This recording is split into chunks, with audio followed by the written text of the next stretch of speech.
Across the nation this morning, a collision between an American Airlines plane and a military helicopter in D.C. falling into the river below. 67 people are believed to have been in the air at the time, and 27 have been confirmed dead. We'll share the latest out of D.C. as rescue crews search the Potomac. And a fatal crash on Highway 12 close to home. A semi-truck pulling out onto the highway, leading to a crash. Police say a car that crashed into that semi rolled several times and led to that driver's death. Though weather conditions may have played a role, officials say. We'll fill you in on that.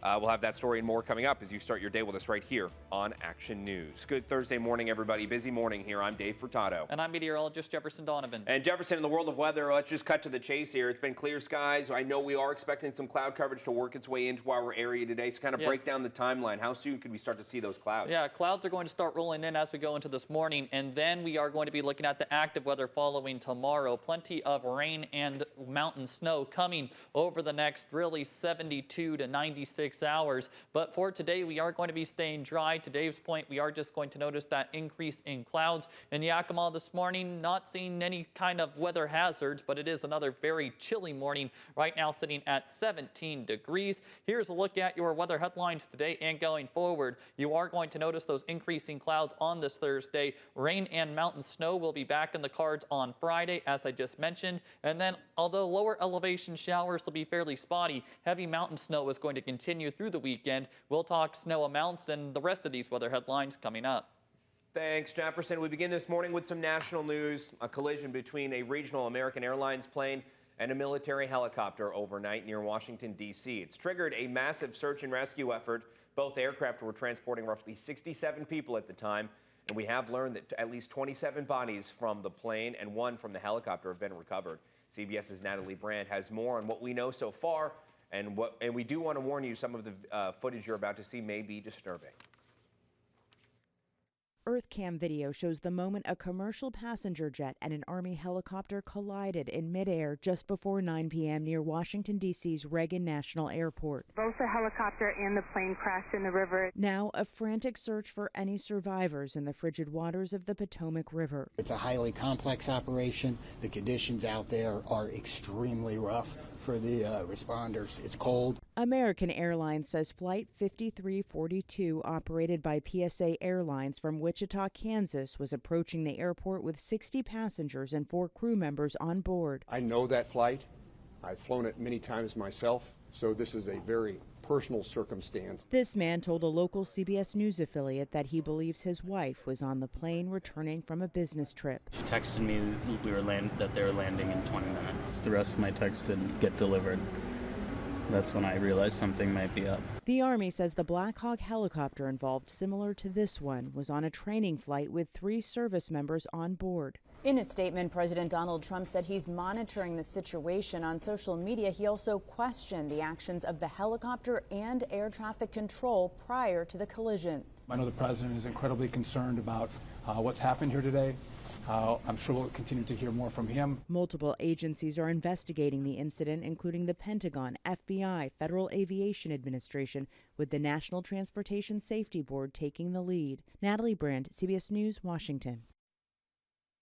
Now, dive teams at the crash site appear to have found one of the plane's 2 so-called black boxes, as well as pieces of the passenger's luggage. U.S. figure skating says several of its members were on that flight returning from a training camp.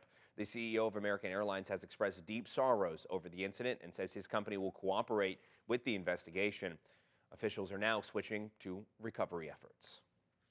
And a little closer to home this morning, a man is dead after a semi-truck pulled out in front of him on Highway 12 just west of the Snake River Bridge. According to state troopers, 63-year-old Eric Womack was driving westbound at around 8:30 yesterday morning when a tanker truck drove in front of him at the Tank Farm Road intersection.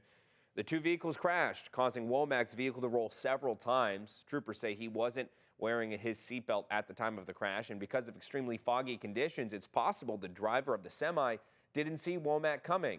The driver of the semi may not be facing any charges.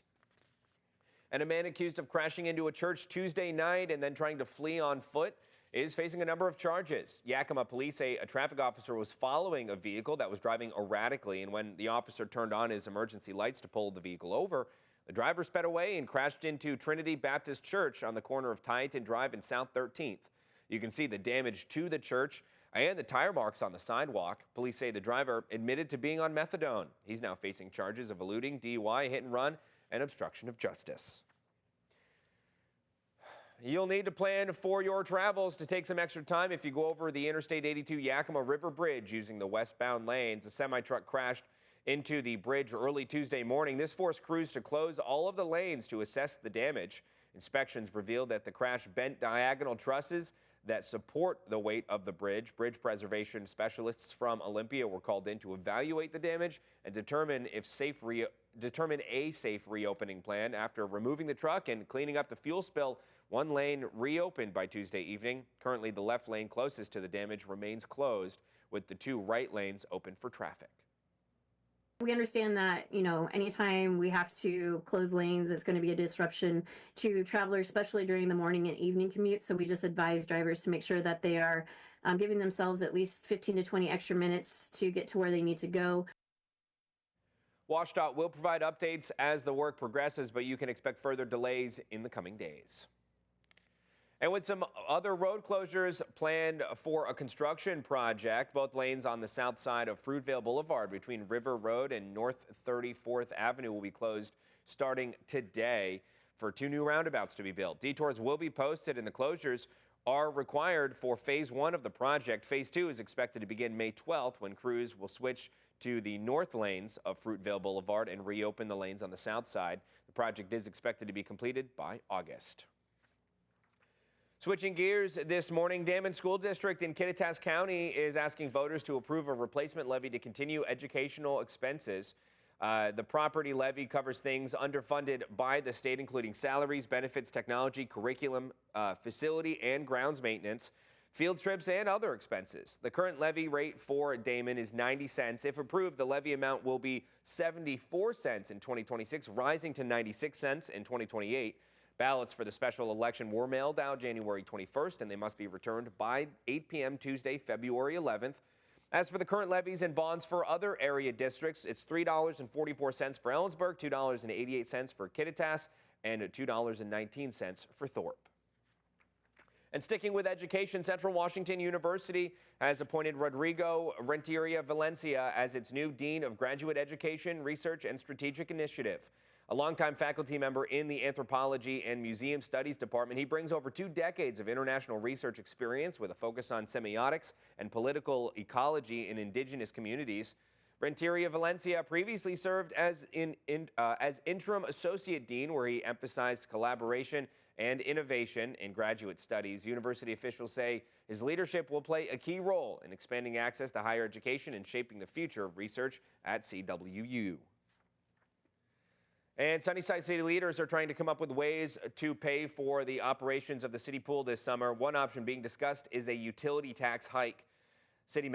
Council members have learned the cost to operate the pool for a year is around $360,000. However, revenues are in the neighborhood of $67,000. One way to bridge that gap is to raise utility taxes by $2.50 a month. Another option is to ask the Rotary Club to make a donation. And the third option is is to sell space on the walls to local businesses. I don't think the pool opens without the utility tax. So my recommendation really is, look, we'll fine tooth it with the comb, or whatever the statement is. You go through with a fine tooth comb. We do the utility tax. I talked to Rotary and asked them to make a donation. We continue to work with community partners. Now, there's a public hearing about this topic scheduled for February 10th.